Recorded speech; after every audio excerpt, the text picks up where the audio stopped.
This Japanese man had just smiled sweetly at me in English, but 5 minutes later, thinking I didn't understand, he whispered in Japanese. This old fool doesn't even know how to hold sushi chopsticks. He didn't know that I had lived in Kyoto for 2 years and knew Japanese better than he did. The fact that I answered him in the same language made my daughter's fiancé turn pale and fall silent forever. Before we continue, please subscribe to the channel and write in the comments what time it is where you are now. Kenji's eyes moved across my dining room like a realtor doing a mental appraisal. And that's when I first felt it, something sharp and wrong beneath his charming smile. The expression lasted maybe 2 seconds before his attention returned to my daughter Sarah, his hand finding hers on the table. But I'd caught it. 35 years of teaching undergraduates had trained me to spot dishonesty. And this felt like watching a student fabricate a citation, hoping I wouldn't check. That morning, I'd driven to Japantown and ordered $200 worth of sushi from Kara, the place I'd been going to since the 90s. I'd wiped down the mahogany table, set out my mother's bone china, arranged the serving platters just so. Sarah had called me 3 days earlier, her voice bright with something I hadn't heard in years. "Dad, I'm bringing someone really important. I think you'll love him." She was 32. After her last relationship ended badly 2 years ago, I'd watched her retreat into work, into safe routines. This new lightness in her voice had made me order extra hamachi. Now Kenji sat across from me, his posture perfect, his navy blazer expensive, but not ostentatious. He'd arrived with a bottle of sake that probably cost more than my electric bill, presented it with both hands, thanked me for the invitation with exactly the right blend of respect and warmth. Sarah practically glowed beside him, her fingers wrapped around his arm like she'd found something solid after years of swimming. "Mr. Thompson," Kenji said, setting down his chopsticks. Awkwardly, I noticed, holding them like someone who'd learned from YouTube videos rather than family dinners. "Sarah tells me you taught Japanese literature at Berkeley for over 3 decades. That must have been fascinating work." It had its moments. I poured sake into his cup, following the traditional protocol, watching to see if he'd know to return the gesture. He did, but his execution was slightly off. The angle wrong. "Your English is excellent.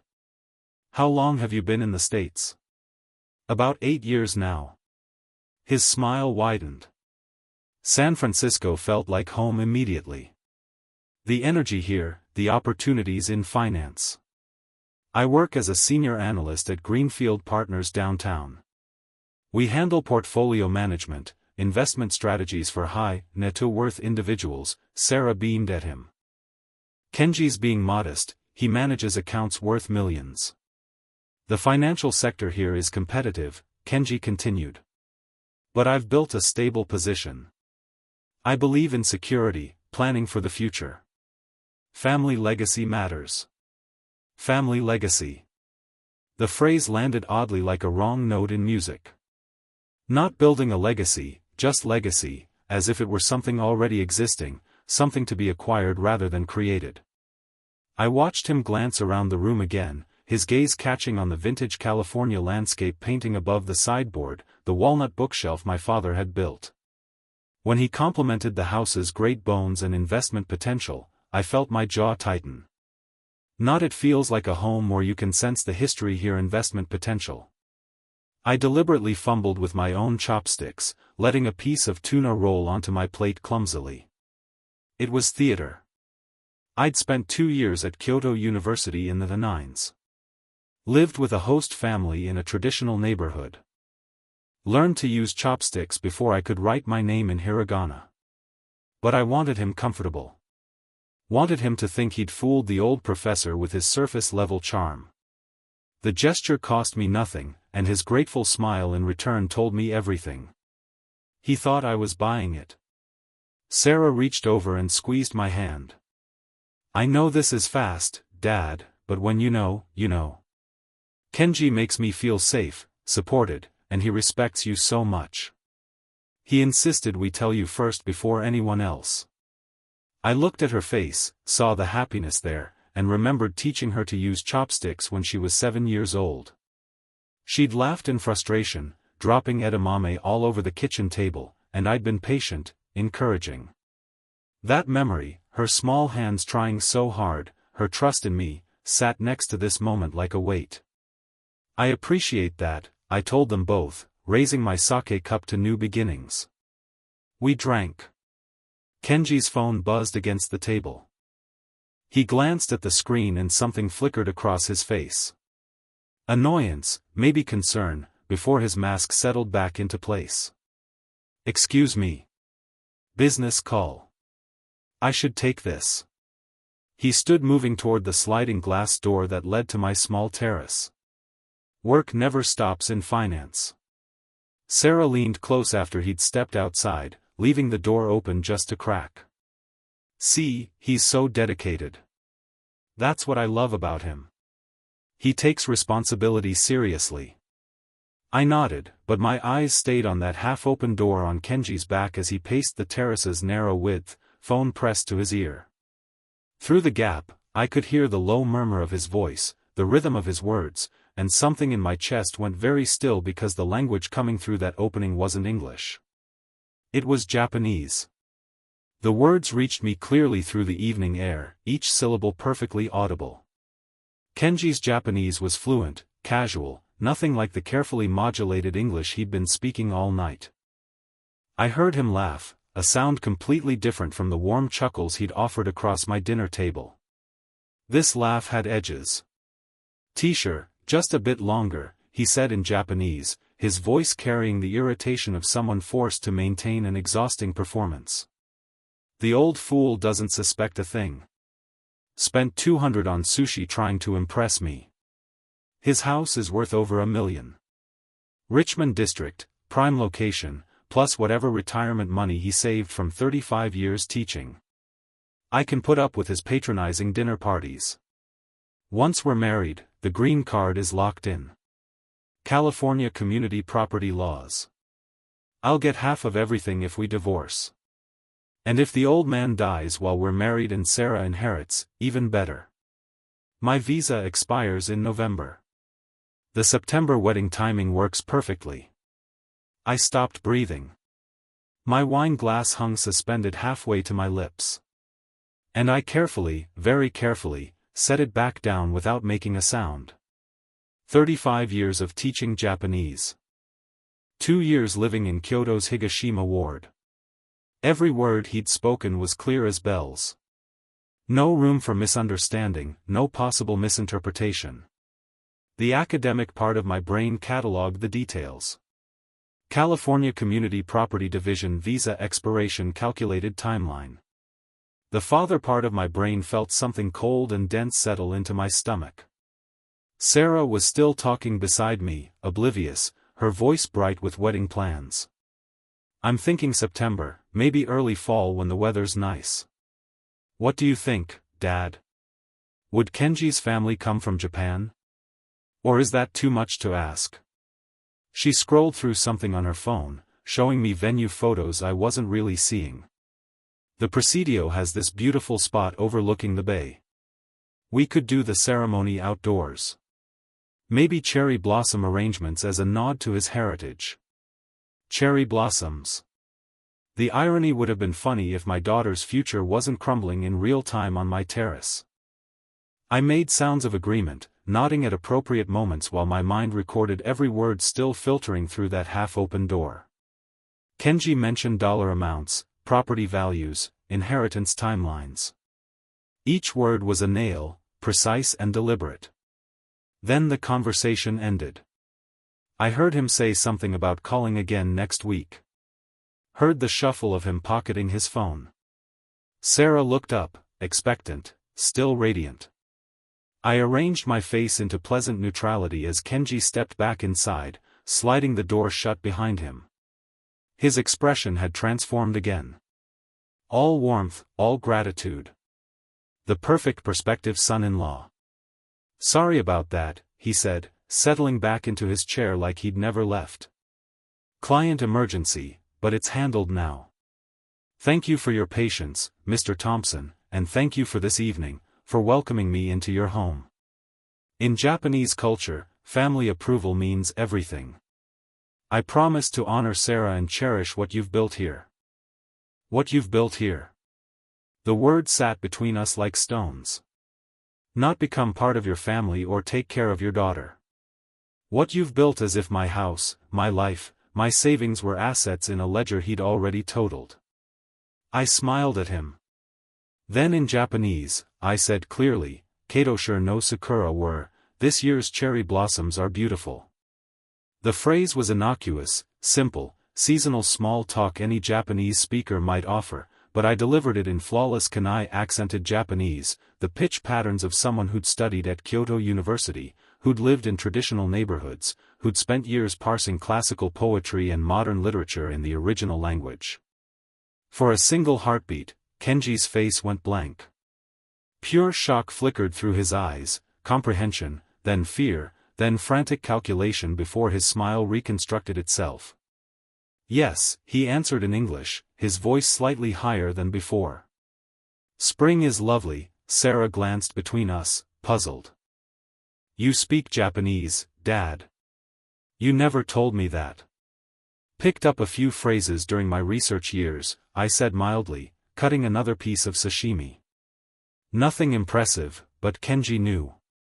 I watched him process it, watched him understand that I'd heard everything, that I'd understood every word on that terrace, that the foolish old man fumbling with chopsticks was not who he'd thought. He recovered admirably. Years of practiced deception make people smooth, but his hand trembled slightly when he reached for his water glass. We finished dinner in a strange new tension that only Kenji and I felt. Sarah chattered about venue ideas, guest lists, flowers. Kenji responded appropriately, but I noticed he didn't meet my eyes directly anymore. When they finally left around 9 o'clock, Sarah driving him back to his apartment in Oakland, she hugged me at the door. Thank you for being so welcoming, Dad. I knew you'd like him. I watched her tail lights disappear down the street. Then I walked back inside and stood in my kitchen, staring at the SE bottle Kenji had brought. Premium brand. I recognized the label. $120 retail. Investment, not gift. Everything was calculation. I left it unopened on the counter and walked to my study. Tomorrow morning I would begin, not with confrontation that would only push Sarah into defensive loyalty, make her choose between her father and her fiancé, and she'd choose him because that's what love does.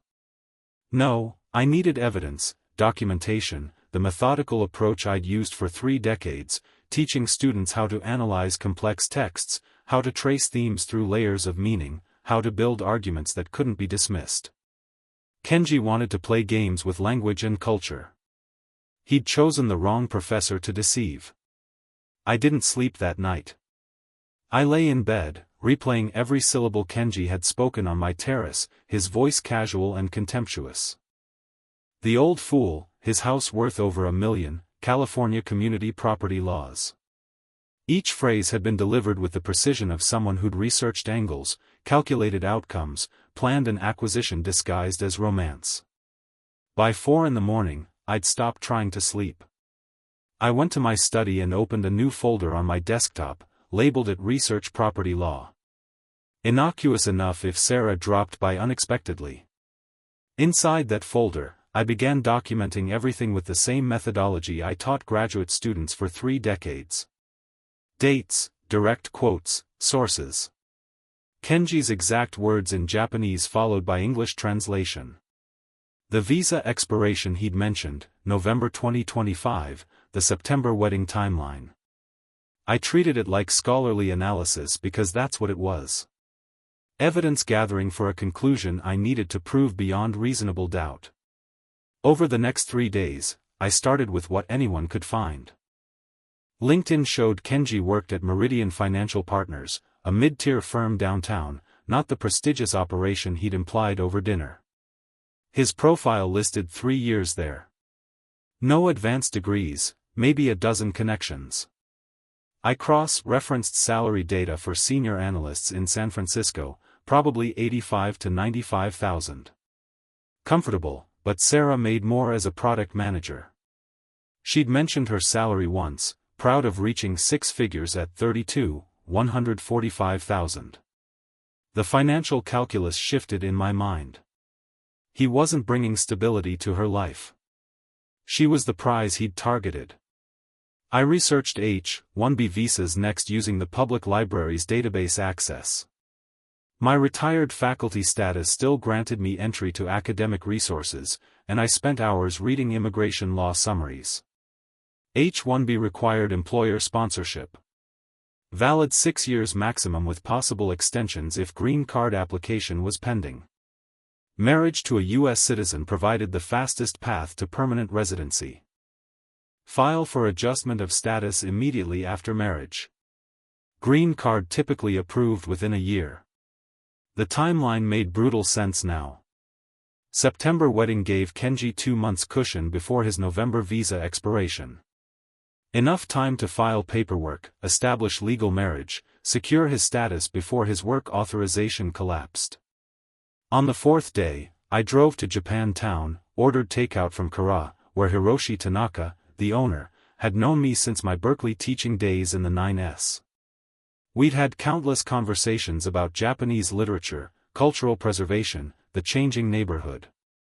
Walter-san, he greeted me, wiping down the counter. Your usual.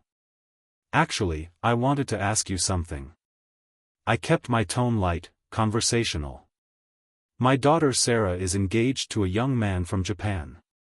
Kenji Yamamoto works in finance downtown.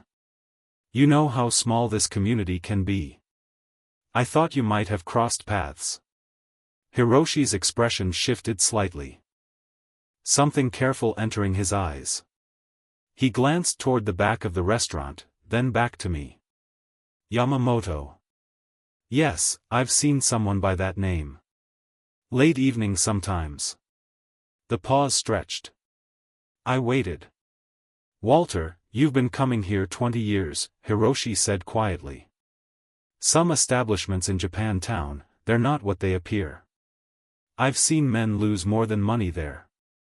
I absorbed this, nodded slowly. I appreciate you telling me. He seems like a nice young man in daylight, Hiroshi added almost apologetically. But nights tell different stories. I thanked him, took my takeout, drove home with my mind working through implications, gambling, late-night establishments, men losing more than money. Another piece of the pattern, another calculated risk Kenji was taking while planning to marry my daughter. Sarah called that evening, bubbling with venue ideas. Then carefully she asked, Dad, I know this is huge, but could you help with the wedding costs? Maybe $50,000. Kenji's family situation is complicated. They can't contribute right now. $50,000. I thought of Kenji's forum posts I hadn't yet discovered. His debts I didn't yet know about. His gambling habits Hiroshi had just hinted at. Of course, sweetheart. Let me make some arrangements. These things take a few weeks to organize properly. Thank you, Kenji said. You'd understand. He really admires your generosity. After we hung up, I sat staring at my phone. Kenji had anticipated this, had probably suggested Sarah ask me another calculation, another asset to access. The next week, I attended a cherry blossom reception at the Japanese Cultural Center, professional networking event, academics and business people mingling over sake and small plates.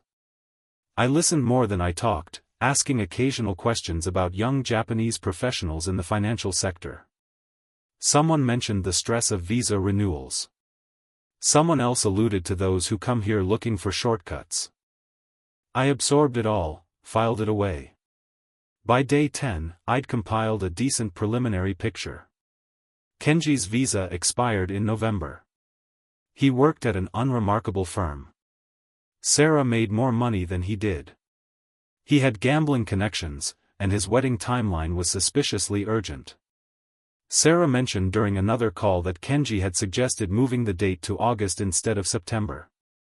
He wants to start our married life sooner, she'd said, voice soft with happiness. I'd suggested that seemed rushed. Maybe September was better for planning. She'd agreed reluctantly, but what I had was circumstantial suspicions and timeline analysis and vague warnings from restaurant owners. Nothing Sarah couldn't dismiss as prejudice, as her father being overprotective and distrustful. I needed concrete proof, documents, verification, the kind of evidence that couldn't be argued away. I opened my laptop and typed into Google, "private investigator, San Francisco Bay Area." 3 searches later, I was reading reviews. One name kept appearing with 5-star ratings. Marcus Webb, former SFPD detective. Discreet and thorough. The flat rate quoted online was $3,500 for a standard background investigation. 2 weeks of work, I picked up my phone. Sarah's future was worth infinitely more than $3,500. The coffee shop Marcus Webb chose was in the financial district. Anonymous and busy, he looked exactly like a retired detective should. Mid-50s, gray hair, cropped short, eyes that assessed everything. We sat in the back corner. I'd brought a folder with what I'd compiled. Timeline, visa information, the facts I'd verified. "I've been doing this 20 years, Marcus said, scanning my notes. "Most background checks on Fiancé come back clean. Maybe some minor issues. But you're worried about something specific. He's marrying her 2 months before his work visa expires. The timing is too convenient." Marcus nodded slowly. "Immigration fraud is federal. If that's what this is, you're potentially looking at someone facing serious consequences. I need to know what we're dealing with. Can you find out?" "That's exactly what I do." He quoted his rate, $3,500 standard package, 2 weeks of work.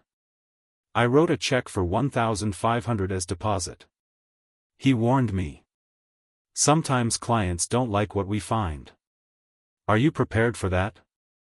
I'd rather know the ugly truth than believe a beautiful lie. While Marcus worked, I continued my own research. At the library, I accessed PACER, the federal court database, and California civil court records. Searched Kenji Yamamoto plus San Francisco, plus civil cases. Found 2 small claims judgments, $4,200 to a credit card company in June 2023, $3,800 to a personal loan company that September. Both unpaid. I photographed the records with my phone, added them to my evidence folder at home. The dates mattered. The judgments predated Sarah. Kenji's financial crisis had existed before he targeted my daughter. A week later, I stopped at a Mission District cafe for lunch. The barista, a young woman whose name tag read, "Jen made my coffee." I noticed her glance at my San Francisco State alumni pin, mentioned she'd attended there briefly. Casual conversation, nothing significant until I mentioned my daughter was marrying someone who worked in finance. "Kenji Yamamoto," I said. Her face froze. The smile vanished. After a long moment, she said carefully, "I knew a Kenji Yamamoto. If it's the same person, be careful." She went on break 10 minutes later. I waited. And when she returned, she told me her story. Jennifer Chong. She introduced herself formally this time. She dated Kenji for 8 months in 2023. He'd borrowed $5,000 for an emergency family situation in Japan, promised repayment in 3 months, then ghosted her completely, changed his number, blocked her on social media. She'd tried small claims court, won a judgment, but he had no assets to collect against. He told me his mother needed surgery, Jennifer said, bitter laugh in her voice. And wouldn't cover it. I had that money saved for grad school. He promised. She looked at me directly. He was so charming, so convincing until he got what he wanted. You weren't stupid. I told her, you were kind. He exploited that. If he's marrying your daughter, maybe warn her. He's really good at making people believe him.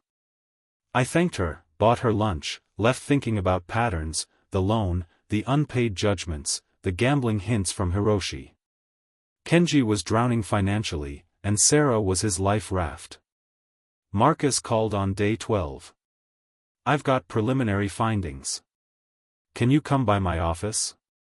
His space in Soma was small, professional, walls lined with filing cabinets. He spread photos across his desk. Surveillance shots of Kenji entering an unmarked building in Oakland. 3 different nights over 2 weeks. Timestamps showing 11 p.m. midnight 1 a.m. "This building is known to us," Marcus said. "Illegal gambling establishment, high-stakes poker, mostly Asian clientele, cash-only operations. Your guy goes there, 2, sometimes 3 nights per week." He laid out more documentation. Credit card balances totaling $35,000. Personal loans at $22,000. And then carefully, "My source in that community says he owes money to the poker operators, about $10,000, maybe more. These aren't people you want to owe money to." How desperate is he? Desperate enough to make bad decisions, like marrying someone for immigration status and hoping her father's inheritance solves his debt problem. Marcus pulled out printed pages next. Found these on an immigration forum. User Tokyo Finance Guy 4.5 posted 6 months ago. He slid them across. I read the thread. Need advice. H-1B expires in 1 year. Employer won't sponsor green card. Dating American citizen. How fast can marriage lead to green card? What's minimum marriage duration before divorce doesn't look suspicious?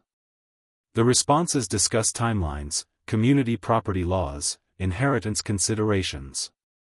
Kenji's reply, "Got it. So, marriage plus patience equals permanent status plus financial stability." The calculation was explicit, written down, public, traceable through IP addresses Marcus had confirmed, matched Kenji's apartment. That evening, I sat in my study with everything spread before me. Court judgments proving financial irresponsibility.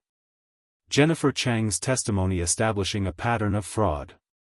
Surveillance photos documenting ongoing gambling addiction. Forum posts revealing premeditated intent to commit visa fraud. $67,000 in documented debt. Probably more I hadn't found yet. This wasn't circumstantial anymore. This was prosecutable. But showing Sarah this folder would backfire. She'd accuse me of sabotaging her happiness, hiring investigators to destroy her relationship, being a controlling father who couldn't let her grow up. She was in love. Love makes people defend the indefensible. I needed another approach. Patience. More observation. Let Kenji make mistakes while I documented everything. Eventually, Sarah would see cracks in his performance. Eventually, the truth would become undeniable. I closed the folder. Tomorrow, I'd continue as if nothing had changed. The wedding planning, the supportive father, the generous contributor, while I waited for the perfect moment to make my daughter see who she'd really fallen for.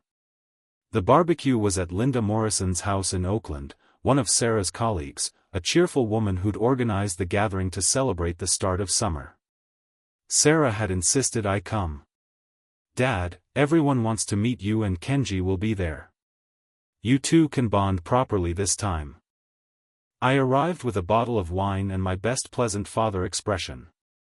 The backyard was full of Sarah's work friends, music playing from outdoor speakers, the smell of grilling burgers and chicken filling the air. Kenji stood near the grill with his arm around Sarah's waist, laughing at something someone had said. He saw me, raised his beer in greeting, the picture of the devoted fiancé. I made small talk, helped arrange food on serving tables, watched Kenji work the crowd. He mentioned his finance career downtown to 3 different people, dropped hints about the September wedding, played his role flawlessly. Mid-afternoon, his phone rang. I was near the kitchen doorway carrying a bowl of potato salad outside when I saw him check the screen. His expression flickered, something sharp and urgent, before he smiled at Sarah and gestured toward the garden area. "Work call.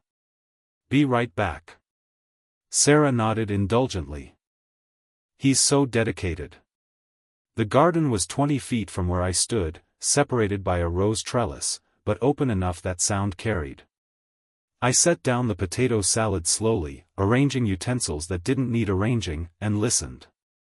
Japanese, clear and unguarded. Teacher, listen. Just a bit longer. This naive American actually thinks I love her. Kenji's voice held amusement, contempt. The sex is tolerable, but the rest exhausting. All her feelings, her need for constant reassurance. But September isn't far now. I kept my hands steady on the serving spoons. The father, old fool sitting on a fortune. His Richmond district house is worth at least $1 million. I checked the property records. Retirement savings, probably $500,000 more from all those years teaching. After we marry, I get the green card, wait 1 year to avoid obvious fraud, then file for divorce. California's community property law. I've researched it thoroughly. Means I get half of everything she earns during the marriage. With her salary, that's over $70,000 for 1 year of pretending to be married. My vision narrowed to the rose trellis, the red bloom sharp against green leaves. Better yet, Kenji continued, voice dropping to something almost gleeful, if the old man dies while we're still married and Sarah inherits, I'm legally entitled to a portion of that inheritance as community property. I've verified this with online legal forms. The more I think about it, the more brilliant this plan becomes. Clear my gambling debts. What are we at now? 71,000, and return to Tokyo with money in my pocket. My father will finally respect me. Laughter, easy, confident, triumphant. She'll never see it coming. None of them will.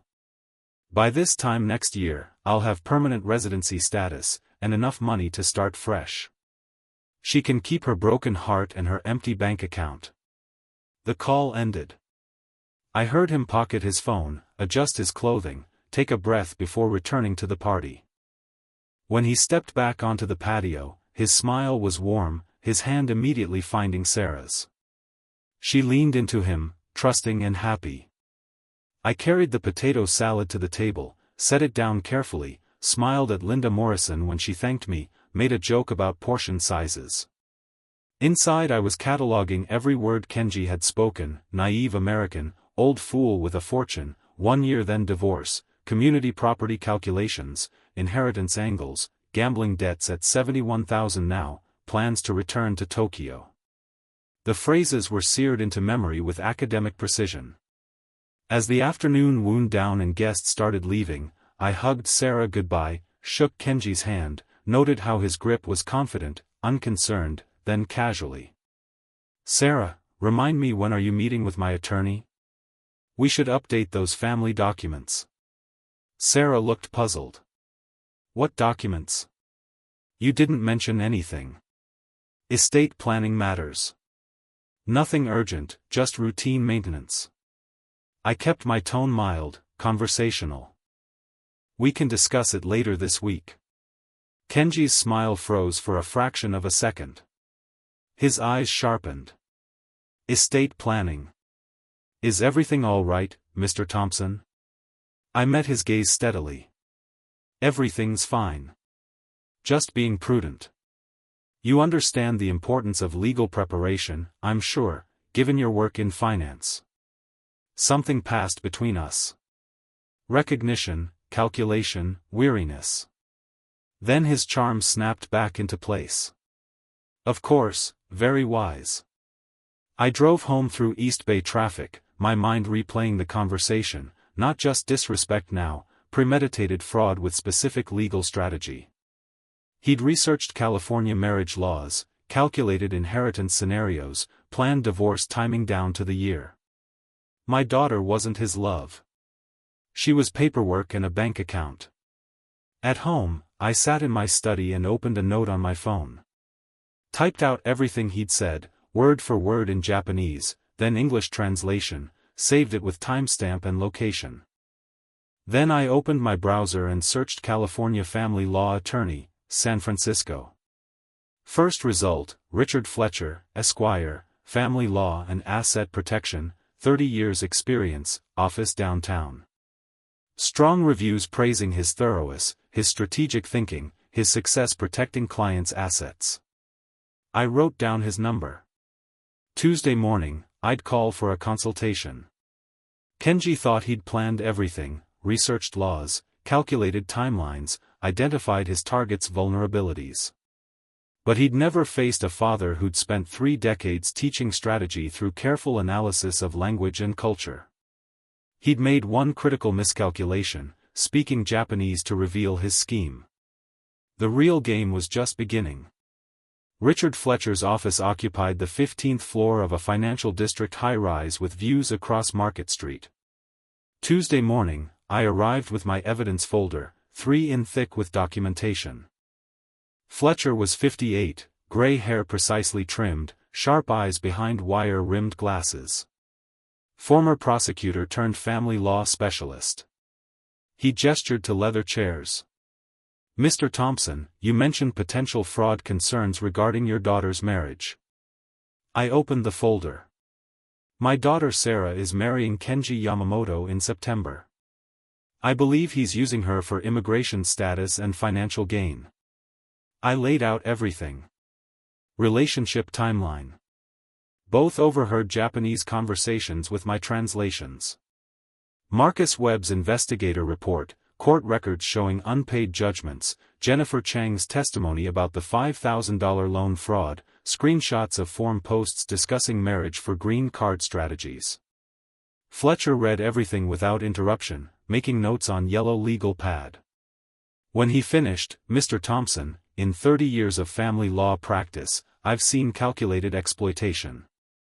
This is one of the most methodical. He's researched community property laws, planned timelines, targeted your daughter for her income and your assets. Can we protect her legally?" "We can. A properly drafted prenuptial agreement would neutralize his entire strategy, but she has to agree to it, and he has to sign it. That's the complication." Fletcher explained California's community property system with precision. Without prenuptial agreement, anything Sarah earned during marriage belonged equally to both spouses. Her $145,000 salary meant Kenji could claim roughly $72,000 after 1 year, plus half of any appreciation in her Oakland apartment, potentially $30,000 to $50,000 in this market. If I died during their marriage and she inherited my estate, he'd have legal claim to abortion as community property. So, his plan is legally viable completely. That's what makes this dangerous. The prenuptial agreement is your defensive line. Fletcher proposed 2-pronged strategy. Draft the most comprehensive prenuptial possible protecting all Sarah's premarital assets, future income, and any inheritance. Include provisions that if marriage ended within 3 years, Kenji received nothing. No assets, no support, no claims. Second, begin planting doubt through Sarah's trusted friends, preparing her to consider legal protection without direct paternal pressure that would trigger defensive loyalty. The prenuptial itself will be a test, Fletcher added. If he refuses to sign, his intentions become obvious. His fees were $450 per hour, estimated $8,500 total for drafting, agreement, revision sessions, consultations. I wrote check for $5,000 as retainer without hesitation. Draft the strongest protection possible. My daughter's future is worth any cost. Fletcher promised initial draft within 1 week. Over following days, I implemented his secondary strategy. Linda Morrison, Sarah's colleague, lunched Tuesdays at a Mission District cafe. That week, I arrived at noon, ordered coffee, acted pleasantly surprised when Linda entered. "Walter, what are you doing in this neighborhood?" "Dentist appointment nearby." "Join me." We talked about Sarah the wedding. I asked Linda's impression of Kenji, keeping tone casual, fatherly concerned rather than accusatory. Linda was diplomatic, but honest. "He's charming, very charming. But Sarah mentioned he's been asking questions about your family, your house, your finances, her inheritance prospects. It feels less like getting to know you and more like due diligence. She paused. My ex did that before he proposed. Turned out he had serious gambling debts. If you ever hear anything concerning about his background, visa status, financial issues, would you mention it to Sarah? Not a suspicion, just friend-to-friend information. Of course, Linda said, looking troubled. I want her going into this with eyes open. Days later, Sarah stopped by to show wedding invitation samples. I'd left my tablet on kitchen counter screen showing article. Marriage fraud red flags. When immigration status drives relationships, deliberate placement seemingly accidental, Sarah noticed. Dad, why are you reading about immigration marriage fraud? A colleague's daughter went through terrible situation last year, I said, voice carefully neutral. Met someone on visa, rushed engagement. Turned out he was using her for green card status. Cost her emotionally and financially. Made me think about protecting the people we love. That's not Kenji, Sarah said. But her voice held slightest edge of uncertainty. I'm sure it's not, sweetheart. But legal protection before marriage is smart regardless. Has nothing to do with trust. Everything to do with prudence. I let that sit. If Kenji loves you, he'd want you protected, too. She didn't respond. Just looked at invitation samples with slightly less enthusiasm than before. Late May evening, Fletcher's preliminary draft arrived via email. 20 pages of legal fortress. Sarah's apartment remained separate property. All premarital assets protected. Future income and inheritance shielded. If marriage ended within 3 years, Kenji received 0 assets, 0 support, 0 claims. Fletcher's cover note read, this agreement neutralizes his entire financial strategy. If he signs, you've protected her. If he refuses, you've exposed him.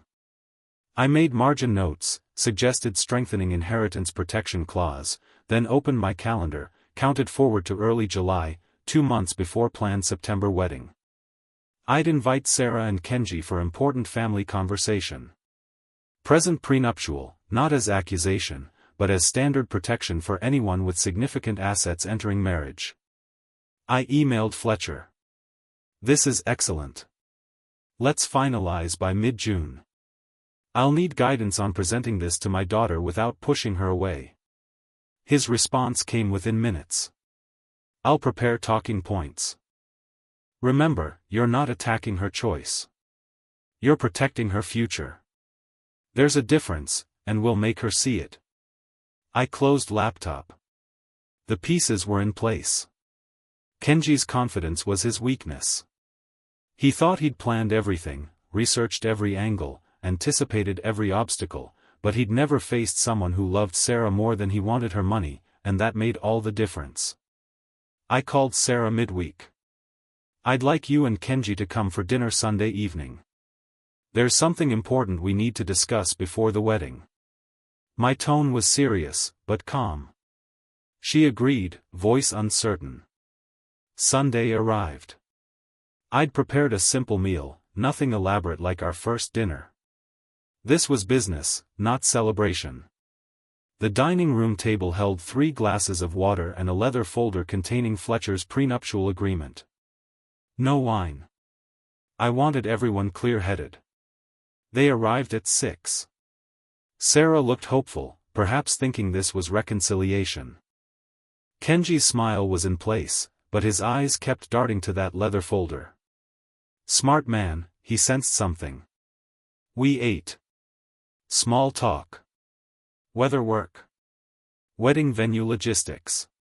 When dishes were cleared, I placed the folder on the table and opened it. Sarah Kenji, I've consulted with a family law attorney. Before any marriage involving significant assets, it's standard practice to have legal protection in place. I turned the document so Sarah could see it. I've had a prenuptial agreement prepared. Sarah's face went through several expressions. Confusion, shock, hurt. Dad, what a prenup. This protects your assets, sweetheart. Your Oakland apartment, your savings, your future income, any inheritance from me. These remain yours regardless of what happens in the marriage. Kenji's charming mask cracked, his jaw tightened. Mr. Thompson, this feels extreme. Sarah and I love each other. We're building a life together. Prenuptial agreements are for people who don't trust each other. They're for people who are prudent. I kept my voice even, professorial. Sarah's income exceeds $145,000 annually. She owns property. Without protection, California community property law means anyone she marries has claimed half of everything earned during the marriage. That's not about trust. That's legal reality. You're treating our marriage like a business transaction, Kenji said, edge creeping into his voice. I'm treating it like what it legally is, a contract with significant financial implications. Kenji stood, chair scraping back. This is insulting. You're implying I'm marrying Sarah for money. That's discriminatory. You wouldn't require this from an American fiancé. I remained seated, watching his white, knuckled grip on the table edge. I would ask this of anyone marrying my daughter, regardless of nationality. I paused deliberately, but since you mentioned it, your H-1B visa expires in November, doesn't it? 4 months after your planned September wedding. His face palled. What does that have to do with anything? Just noting that the timing is convenient. Marriage to a U.S. citizen allows adjustment of status. That's public information. Sarah looked between us, wounded and confused. Dad, are you suggesting? I spoke gently to her. I'm suggesting that before any major commitment, we ensure everyone's intentions are clear and everyone's protected. Kenji's voice rose. This is manipulative. You're using your money to control her. I let silence hang for a moment. Then in Japanese, his face went blank. The reminder that I understood Japanese, that I wasn't the ignorant old fool from his phone conversations hit him like cold water. I switched back to English.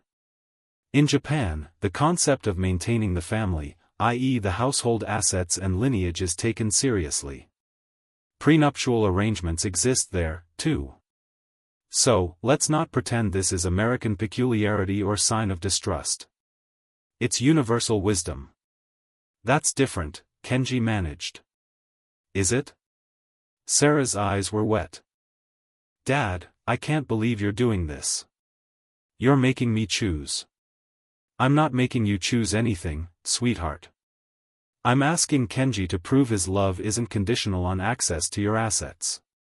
If he truly loves you, signing this changes nothing. I let the implication hang. If he refuses, I slid the document across the table. Read it carefully.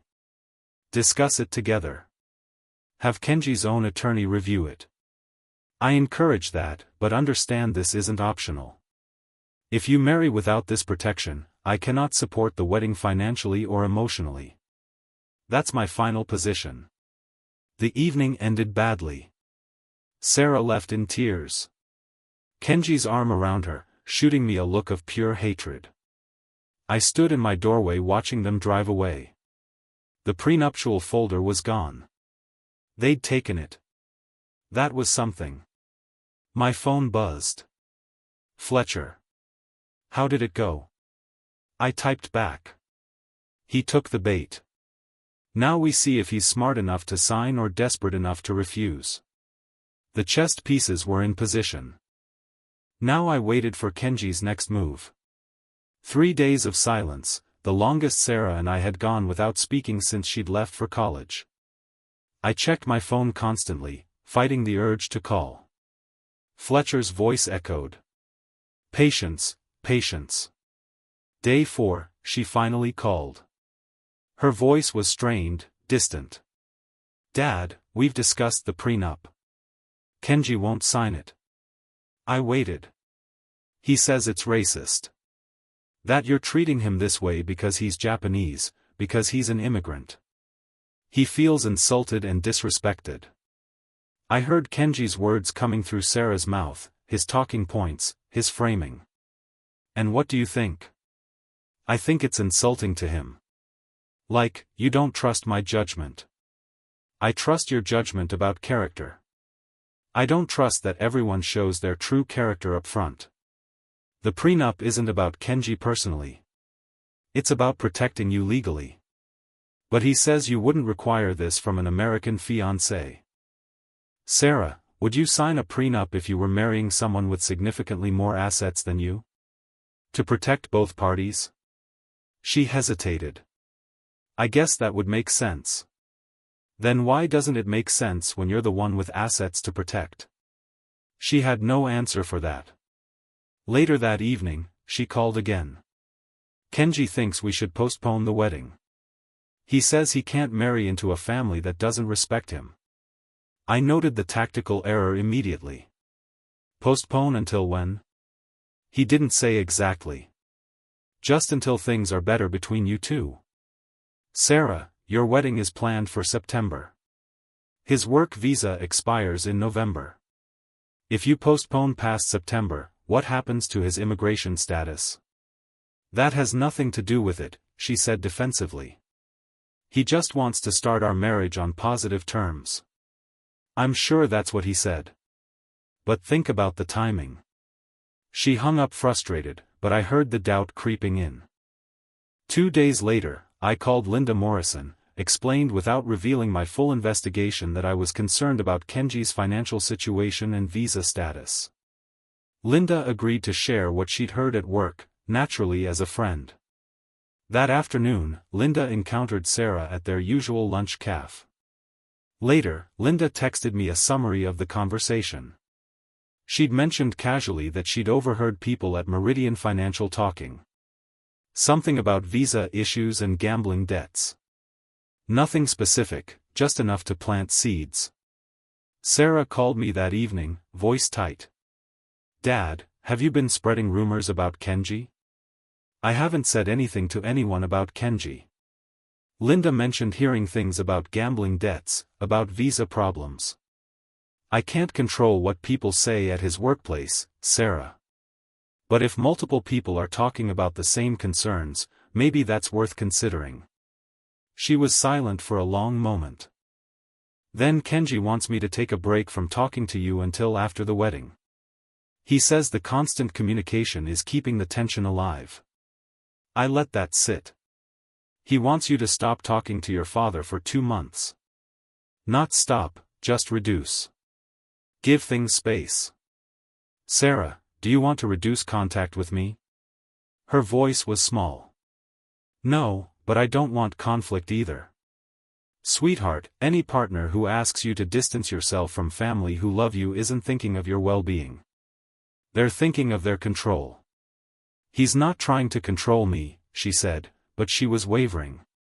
That night, Marcus Webb called with his surveillance update. Kenji's gambling had escalated dramatically. 5 visits to the Oakland Poker Club in the past week, up from his usual 2 or 3 longer sessions, larger bets, visible agitation.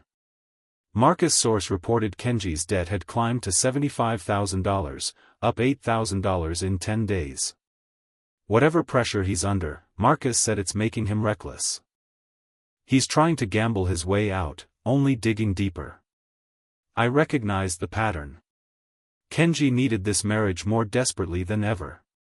That made him more dangerous and more likely to make mistakes. I texted Sarah that night. I love you. I'm here when you're ready to talk. No judgment. No mention of Kenji. No mention of the prenup. Just unconditional support. 3 days later, my phone rang. Sarah. Dad. Can we talk? Not about Kenji. About I don't know. I just need to talk. Her voice was tired, uncertain. Something had shifted. Of course, sweetheart. Come over whenever you want. Doors always open. After we hung up, I sat in my study looking at Marcus' latest surveillance photos. Kenji at the poker club, face drawn and haggard, arguing with someone who looked like a debt collector. The mask was cracking. Kenji's desperation was making him visible. Fletcher was right. Every counter move Kenji made exposed him further. The isolation attempt had backfired. Sarah reached out to me, not away. I opened my evidence folder, made sure everything was organized. When Sarah was ready to know the full truth, I'd have everything she needed to see clearly. August was coming, and with it the final reckoning. The doorbell rang at 11:40 at night. I wasn't asleep, hadn't been sleeping well for weeks, but the lateness still startled me through the peephole. Sarah, face ravaged by tears, but her expression was fury, not collapse. I opened the door. She held a phone in her hand. Not her phone. Kenji's. "Dad, I need to see everything. Everything you know about him." No preamble. No defense of Kenji. She'd arrived at the truth on her own terms. I brought her inside, made tea while she sat at the kitchen table, staring at the phone screen. When I set the cup before her, she finally spoke. "He left his phone when he rushed out earlier. My phone died. I needed to check work email. I used his." Her voice was flat, mechanical. A message came in, Japanese, from someone named T-shirt. I used Google Translate. She turned the phone toward me. The translated message read, "Keep playing nice with the stupid American woman. Just a few more weeks until the wedding." I scrolled up, Sarah continued. "Found months of conversations.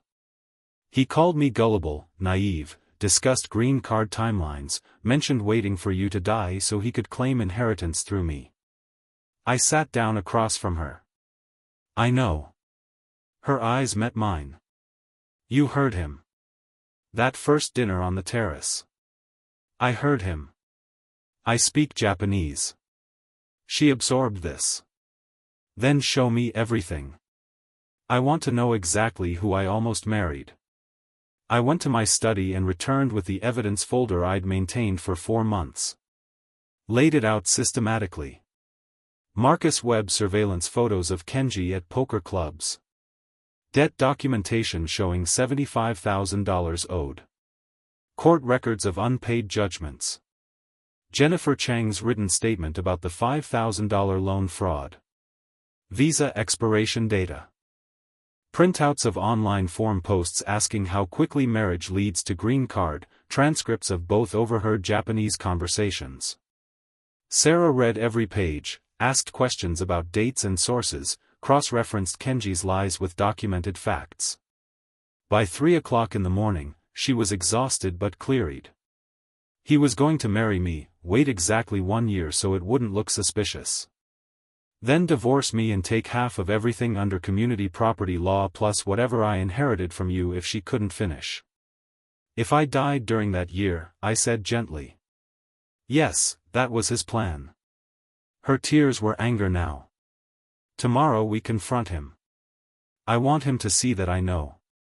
The next morning, Sarah texted Kenji, "Come to my dad's house at 10 a.m. We need to talk about the wedding." He arrived cautiously hopeful, thinking perhaps she'd convinced me to back down on the prenup. He walked into my dining room and found Sarah, me, and Richard Fletcher sitting with the evidence folder open between us. His face went from hopeful to weary to trapped in 3 seconds. Sarah spoke first. "I found your phone last night. I read your messages with T-shirt. I know what you called me. I know what you planned." She produced translated screenshots.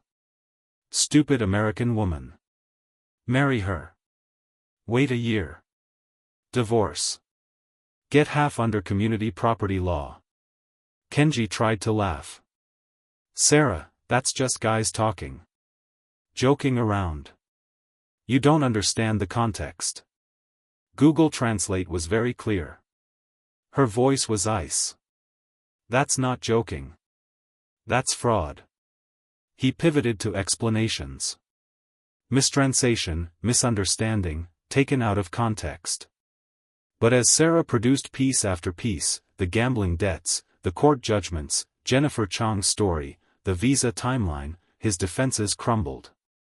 He turned on me. You spied on me. You hired investigators. This is entrapment. Fletcher spoke for the first time. Mr. Yamamoto, everything here was obtained legally. Public records, lawful surveillance, voluntary witness statements. However, what you've done, researching marriage fraud, planning to exploit community property laws, using marriage for immigration benefit, constitutes marriage fraud under federal law. Immigration fraud carries penalties, including permanent visa denial, criminal charges, and deportation. Kenji's face went white. His final outburst was rage, switching between Japanese and English, shouting accusations of racism, threats of defamation lawsuits. But his fury only confirmed his guilt. I responded in Japanese. Kenji-san, I gave you every chance to be honest. You chose deception. Then English. This conversation is over. Please leave. His desperate final plea to Sarah. Please, I can explain everything. Get out, she said. Don't contact me again. The engagement is over. After Kenji stormed out, we sat in silence. Sarah was trembling. Rage, relief, grief mixing together. Fletcher packed his documents. I'll prepare a cease and desist letter. If he contacts you again, document everything. After Fletcher left, Sarah and I sat in the dining room where this had all begun. Dad, I'm so sorry I didn't believe you. You tried to protect me and I stopped her. You loved someone. That's not something to apologize for. I'm just glad we got here before the wedding. She leaned against my shoulder, exhausted. Outside, August sun brightened the garden. The hardest part was done. Now came the accounting. 3 days after the confrontation, Kenji called me from an unfamiliar number. His voice was different. Desperation replacing charm. Mr. Thompson, please. Can we talk? I'll return the ring, all the gifts. Just don't report me to immigration. I'll leave Sarah alone. I just need time to figure out my visa situation. Kenji, you plan to marry my daughter for immigration status and financial gain. You researched how to maximize theft under community property law. You discussed waiting for me to die so you could claim inheritance. Those aren't misunderstandings. Those are crimes, he tried, pleading, then threats of defamation lawsuits. I cut him off. File whatever you want. We have documentation. Your actions have consequences. You wanted to use my daughter as a ticket and a bank account. That doesn't go unpunished. With Sarah's authorization, Fletcher drafted an anonymous report to Kenji's employer, documentation of $75,000 in gambling debts, involvement with illegal gambling establishments, financial instability, violating company ethics policy. He sent it via anonymous email with attached public records and surveillance photos. Factual, verifiable, impossible to ignore. 2 weeks later, Kenji was terminated from Meridian Financial Partners. Official reason, ethics policy violation regarding undisclosed financial liabilities. His H-1B visa sponsorship was withdrawn immediately. Under immigration law, he had 60 days to find a new sponsor or leave the country. With his record, no company would touch him. Sarah learned of his firing through office gossip. Linda Morrison heard from contacts at Meridian. Sarah felt no triumph. Just exhausted relief. It's really over. Late August, Kenji left for Japan. Couldn't afford to stay. Couldn't get new visa sponsor. Gambling debt still pressing. Word spread through professional networks about why he left so suddenly. His reputation was damaged. Back in Japan, he faced his debts, and the knowledge that his brilliant plan had ended in complete failure. No dramatic final confrontation, just absence. The man who tried to con us was gone. A week after Kenji's departure, Sarah and I had dinner at my house. Peaceful, normal. "Dad, I need to say this properly." Her voice was steady. "I'm sorry. You saw through him from that first dinner. I accused you of being controlling, of being prejudiced. You were protecting me, and I made you the villain. Sarah, let me finish. You hired investigators, consulted lawyers, gathered evidence, all while I was defending someone who called me stupid behind my back. I'm so sorry, sweetheart. You were in love, or thought you were. Love makes us vulnerable. That's not weakness. But you were right. I was right about Kenji. But you needed to learn the truth on your own terms. If I just told you what I heard that first night, would you have believed me?" She considered. "No, I wouldn't have." "Exactly. You needed evidence you could verify yourself. I'm just glad we got there before the wedding." She was crying now. "Thank you for not giving up on me, even when I pushed you away. That's what parents do. We don't give up ever." September arrived. Life settled into healthier rhythm. Sarah joined a support group for people who'd experienced manipulative relationships, learning to recognize red flags, processing what happened, rebuilding trust in her own judgment. We had weekly dinners, more open with each other than before. I returned to routines I'd neglected, working in my garden, reading, accepting invitations I'd postponed. A former colleague from Berkeley asked me to guest lecture on cross-cultural communication. I accepted, found unexpected satisfaction in teaching again, sharing knowledge that had practical value. Mid-September, warm afternoon, Sarah helped me plant autumn mums in the garden. She'd started dating casually again.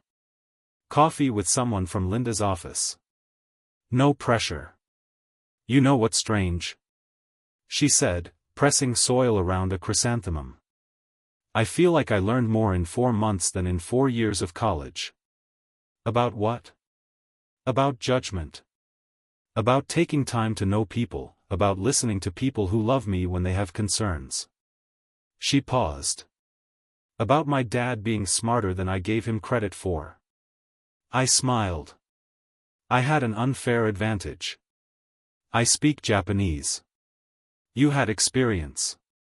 You'd lived longer. Seen patterns. I kept thinking your caution was overprotective. But you were just aware." She straightened, brushing dirt from her knees. "Will you do something for me? When I start dating seriously again, will you meet them? And if you see red flags, will you tell me always? That's my job." She leaned against my shoulder. "I'm lucky to have you. I'm lucky to have you, too, sweetheart. That's why I couldn't let anyone hurt you." The garden glowed in afternoon light. Autumn flowers ready to bloom. My daughter beside me, wiser now, stronger. The crisis had passed.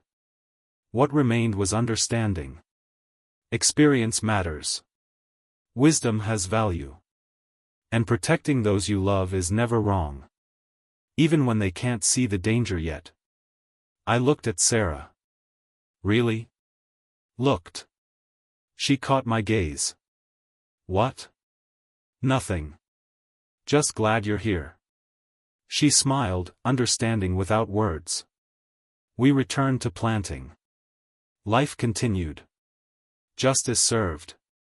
Family protected. The story doesn't end with dramatic resolution. It ends with quiet peace. The most satisfying ending of all. If you like this story, please like this video, subscribe to the channel, and share your impressions of this story in the comments. To listen to the next story, click on the box on the left. Thank you for watching.